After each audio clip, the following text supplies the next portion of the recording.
l'Afrique peut-elle devenir le fer de lance de la fabrication de véhicules propres? Une voiture à hydrogène a été conçue par un entrepreneur franco-marocain et le prototype a été dévoilé cette semaine. Et nous sommes avec le créateur de ce véhicule, Fawzi Anaja, bonsoir.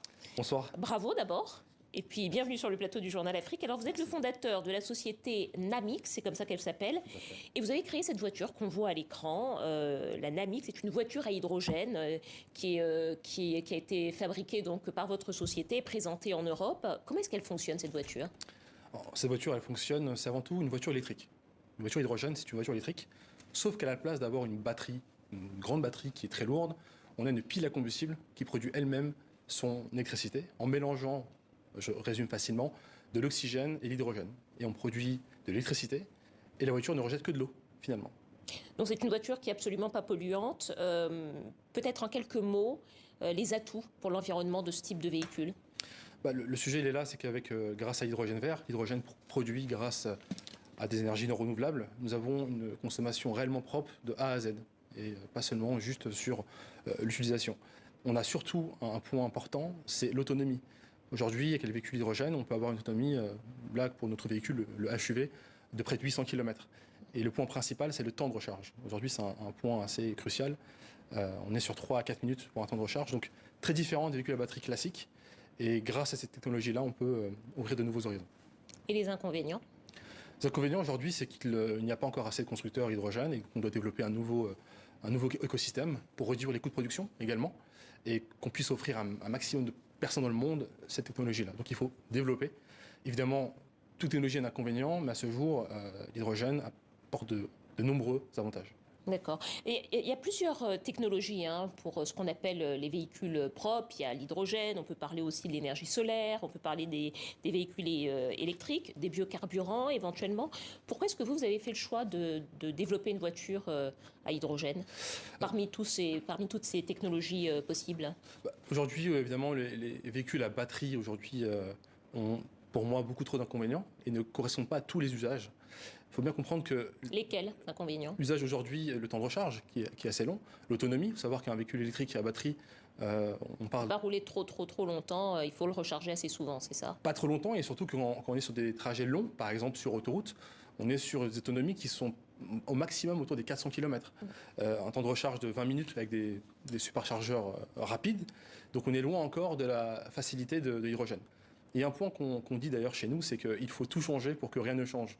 Dans le sens où, aujourd'hui, nous sommes libres. L'automobile est, pour nous, une invention incroyable. On peut aller où on veut, quand on veut, mais on pollue depuis maintenant un peu plus d'un siècle. Alors justement, l'hydrogène peut être une solution. Alors justement, vous parlez de pollution. On sait que l'Afrique, aujourd'hui, c'est un petit peu la poubelle du monde en termes de véhicules, puisqu'on reçoit beaucoup de véhicules d'occasion qui sont polluants. Est-ce que demain, à votre avis, le continent pourrait devenir le terrain privilégié à la fois de fabrication, mais aussi de consommation, sans doute, peut-être, de véhicules propres, et à quelles conditions? Voilà, on voit des images d'une grande ville en Afrique avec des véhicules polluants. D'ailleurs oui, c'est un mon grand regret. L'air est extrêmement pollué dans beaucoup de grandes villes africaines à cause de ces véhicules qui sont plus du tout aux normes et qui roulent encore en Afrique. Aujourd'hui, je considère que l'Afrique est prête à entamer une nouvelle stratégie à long terme de production de véhicules et de production d'hydrogène vert de manière massive.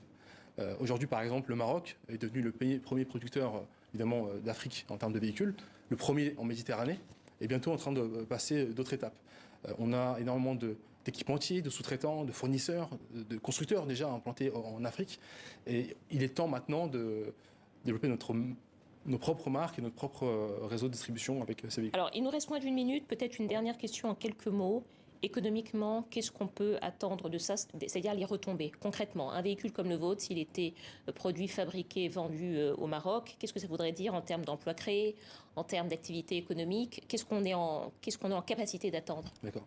Aujourd'hui, un véhicule, une marque premium, ce qu'on développe, marque premium, c'est marché marque comme Audi, Mercedes, Tesla. On est sur des véhicules qui sont entre 60 000 euros et 90 000 euros, donc les chiffres d'affaires sont près des milliards d'euros annuellement.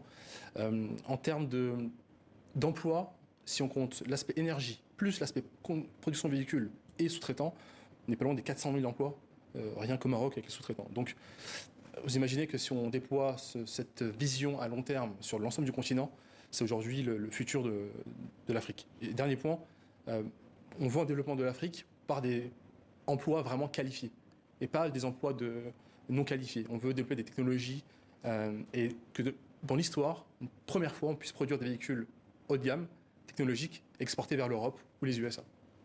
C'est tout ce qu'on souhaite. Bien sûr. C'est tout ce qu'on vous souhaite. Merci beaucoup Fawzi Anaja, fondateur de la société Namix et donc concepteur de cette voiture à hydrogène.